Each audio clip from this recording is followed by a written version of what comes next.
ಪೊಲೀಸರದು ಹಾಕ್ಬಿಟ್ಟಿದ್ದೀರ, ತಪ್ಪು ಮಾಡಿದ್ರಿ. ಇಲ್ಲಿ ನೋಡಿ, ಬಡ್ಕಂತವನೆ, ಬಾಯ್ ಬಡ್ಕಂತವನೆ. $3 ಎಲ್ಲ ಟಿವಿ ದಿನ ಇದೆ, ಬೆಳಗ್ಗೆ ಇದ್ರೆ ಇದೆ ಬರ್ತಾಯಿತ್ತು. ಲಂಚ ಡೀಲ್, 20 ಲಕ್ಷಕ್ಕೆ ಡೀಲ್, 1 ಲಕ್ಷ ಅಡ್ವಾನ್ಸ್, 4 ಲಕ್ಷ ತಗೊಂಡವಾಗ ಸಿಕ್ಕಾಕೊಂಡ. ವಿಡಿಯೋ ಮಾಡಿ ಹಾಕ್ಬಿಟ್ಟಿದ್ದಾರೆ. ಅದು ಯಾರೋ ಲೋಕಾಯುಕ್ತ ಪೊಲೀಸ್ ಮಾಡಿರೋದೆ. ಬಡ್ಕಂತ ಇದ್ದಾನೆ, ನಾಯಿ ಬಡ್ಕೊಂಡಂಗೆ ಬಡ್ಕಂತ ಇದ್ದಾನೆ. ಏಯ್ ಅಂತಾನೆ. ಯಾರಿಗೆ? ಲೋಕಾಯುಕ್ತ ಪೊಲೀಸರದು. ಇದು ಕನ್ನಡಿ ಅಲ್ವಾ ಇಲಾಖೆಗೆ? ಆಮೇಲೆ ನಮ್ಮ ಸ್ನೇಹಿತರಾದಂಥ ಪರಮೇಶ್ವರ್ ಅವರು ಸ್ಟೇಟ್ಮೆಂಟ್ ಕೊಟ್ಟರು. ಅದಾದ ತಕ್ಷಣ ಅವ್ರಿಗೆ ಬೇಜಾರಾಗಿರ್ಬೇಕು ನೋಡ್ಬಿಟ್ಟು. ಪೊಲೀಸರೇ ಲಂಚ ಪಡೆದಿರೋದು ಮುಜುಗರ ತಂದಿದೆ ಪರಮೇಶ್ವರ್ ಅವರು.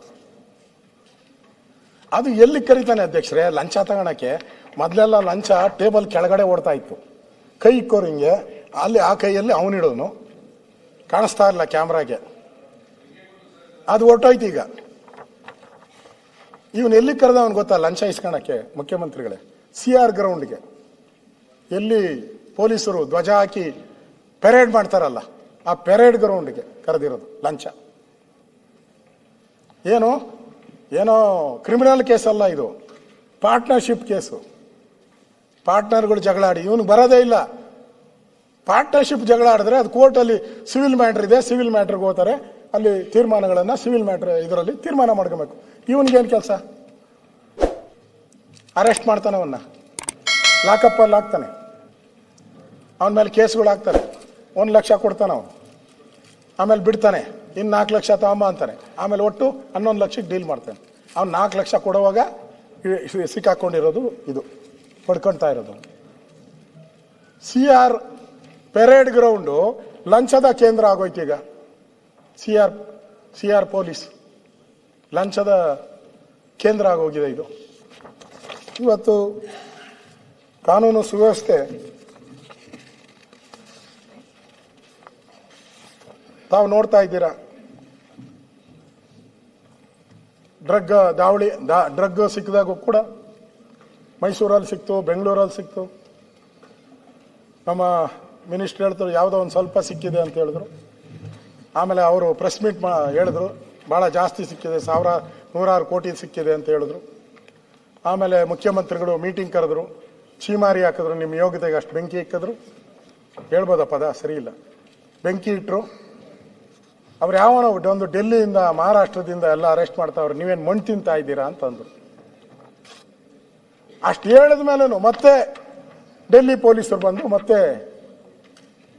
ಇಲ್ಲಿ ಡ್ರಗ್ ಹಿಡಿತಾರೆ.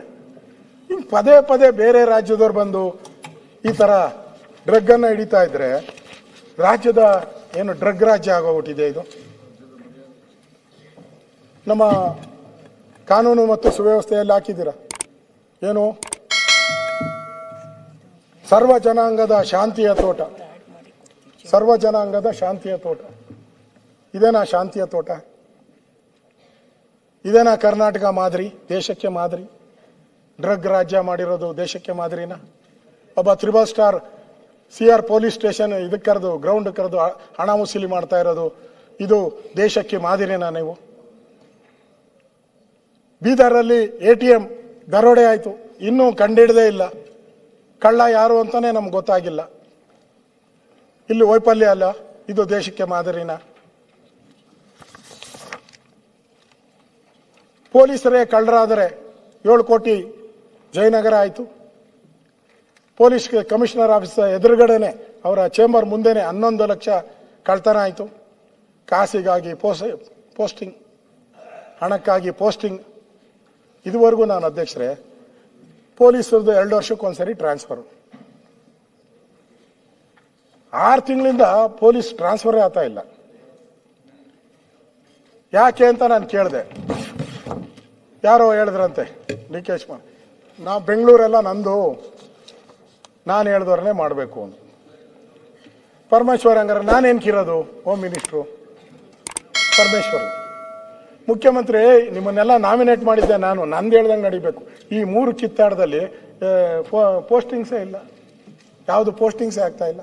ಲೇಟೆಸ್ಟ್ ಹಾಗೂ ಇಂಟ್ರೆಸ್ಟಿಂಗ್ ಸುದ್ದಿಗಳಿಗಾಗಿ ಬಾಸ್ ಟಿವಿ ಕನ್ನಡ ಚಾನೆಲ್ನ ಸಬ್ಸ್ಕ್ರೈಬ್ ಮಾಡಿ, ಹಾಗೆಯೇ ಬೆಲ್ ಐಕಾನ್ ಪ್ರೆಸ್ ಮಾಡಿ. ಇದರ ಜೊತೆಗೆ ಫೇಸ್ಬುಕ್, ಇನ್ಸ್ಟಾಗ್ರಾಮ್, ಎಕ್ಸ್ನಲ್ಲೂ ಮಿಸ್ ಮಾಡದೆ ಫಾಲೋ ಮಾಡಿ.